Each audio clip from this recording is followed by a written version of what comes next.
Bonjour et bienvenue dans une capsule du réseau CERTA. Nous allons ici installer une machine virtuelle, l'Ubuntu, afin d'installer Docker. Le but global est de proposer une solution CI/CD présentant Docker, Git et Jenkins. Étape 1, installation du logiciel de containerisation Docker dans une VM Linux et prise en main du client Docker. Ce document présente pas à pas l'installation du logiciel de containerisation. Ceci dans un environnement Ubuntu nécessitant peu de ressources. CTRL-ALT terminal, nous allons vérifier que Docker n'est pas installé. Nous allons ensuite l'installer. Dans cette version, sudo sera souvent nécessaire, mais en suivant pas à pas les configurations du Labs, on verra comment s'en passer. Ici, installation de Docker. Voilà, différentes configurations. On update et nous voilà avec Docker d'installer. Vous voyez, c'est très facile. Il suffit de suivre les indications du laboratoire, vérifier que la version de Docker est bien installée et permettre une utilisation sans sudo, qui ici ne sera pas utile parce que nous verrons que le laboratoire tout en utilisant l'opération sudo. Donc ici, nous pouvons voir que Docker est installé, Docker info, Docker image. Donc aucune image n'est encore préinstallée et aucun processus ne préexiste. Ensuite, nous créons un premier conteneur. Pour créer un conteneur, il va nous falloir un Dockerfile. Ce Dockerfile est très simple, from Ubuntu, avec une version 16.04, où nous installerons Nginx. Et nous l'exposerons sur le port 80. Voilà le fichier de configuration Dockerfile que nous avons créé grâce à Touch et Nano. Une fois le fichier créé, il suffit de faire un docker build-t mon Nginx, que nous avons appelé ainsi, car il nous appartient. Nous pouvons voir que le Docker est lancé, qu'il est exposé sur le port 80, sur le port 8000, pardon, et que si nous testons avec curl ou avec localhost, que le serveur web est bien installé. Donc ici, nous voyons également que le processus existe. Nous allons le stopper, puis le supprimer pour continuer notre laboratoire. Et nous allons faire le montage d'un fichier dans le conteneur existant. Un fichier simple HTML. Donc nous créons ce fichier HTML. Il comprend un titre et un corps de texte. Donc avec les balises HTML, head, title, body, que les slams comme les Caesar doivent connaître bien sûr par cœur.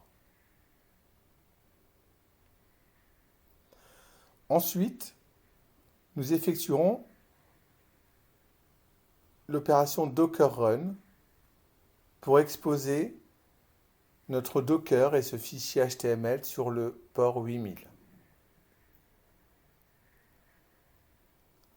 Et nous pouvons constater que jusqu'ici tout fonctionne.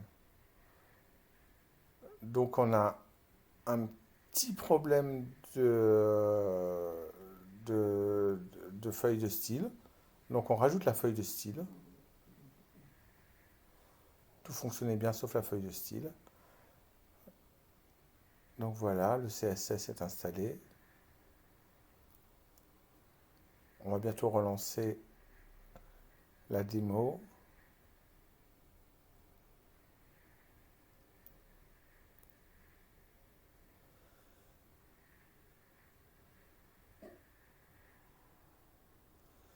Et donc nous voyons que notre Docker fonctionne, qu'il héberge une feuille de style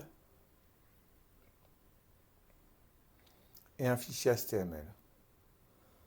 Donc localhost, on est bien sur un fond bleu clair.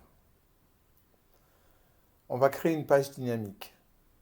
Cette page dynamique va tout simplement nous dire de quelle adresse provient la page.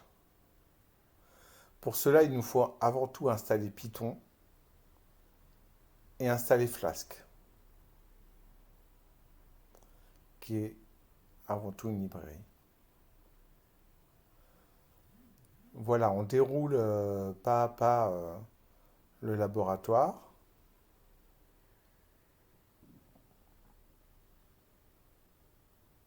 On crée un fichier sample app Python pour notre page dynamique qui va nous retourner l'adresse d'où provient le site, d'où provient l'hébergement. Voilà, tout ça est en accéléré, bien sûr. Et on voit que le processus est lancé. On lance Python 3 sample API. Et on voit bien qu'on est appelé depuis 127.00.1.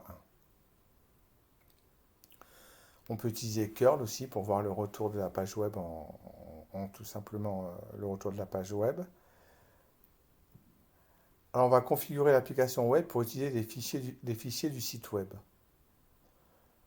On va créer deux répertoires, un répertoire temp et un répertoire stat, dans lequel on va venir intégrer le fichier HTML.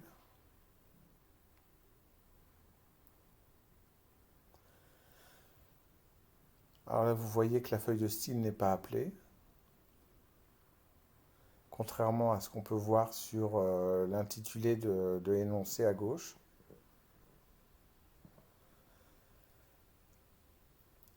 Et qu'on utilise une variable, request remote address, et qu'on utilise aussi des mots-clés d'HTML pour les plus anciens qui étaient très utiles à l'époque. Donc voilà ma page dynamique, la requête provient de l'adresse IP et je fais ma feuille de style. Background light style blue. Voilà, tout ça va prendre 10 minutes, on est presque à la fin déjà.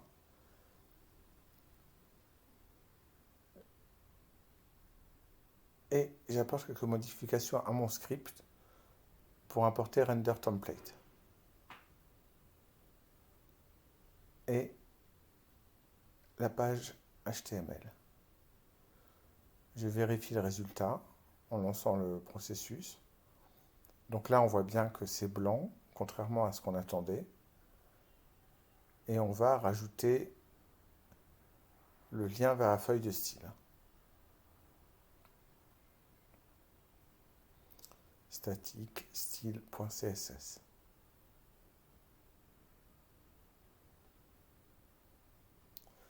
Et voilà, nous avons bien un fond bleu clair. Et maintenant, on va créer un script bash pour créer et exécuter un conteneur Docker. Donc ce script bash, on va le créer dans le répertoire sample app avec les lignes de commande qui nous sont données. Vous pourrez voir dans le lab plus précisément la fonction de chaque commande. Donc on copie. Donc c'est un peu embêtant, c'est 1 là.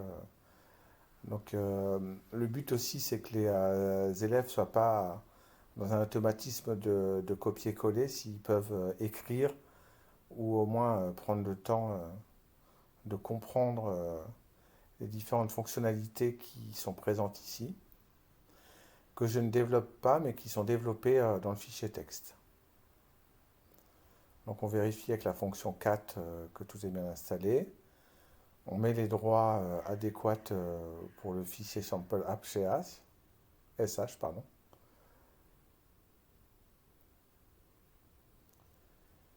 Et on lance le script.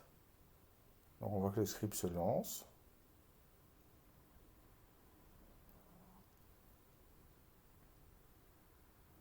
Et à présent, il ne nous reste plus qu'à tester.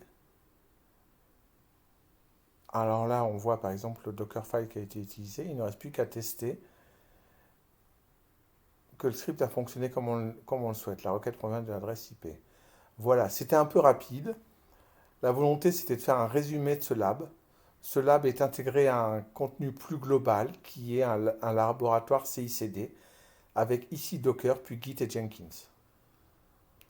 Merci de votre écoute. À bientôt.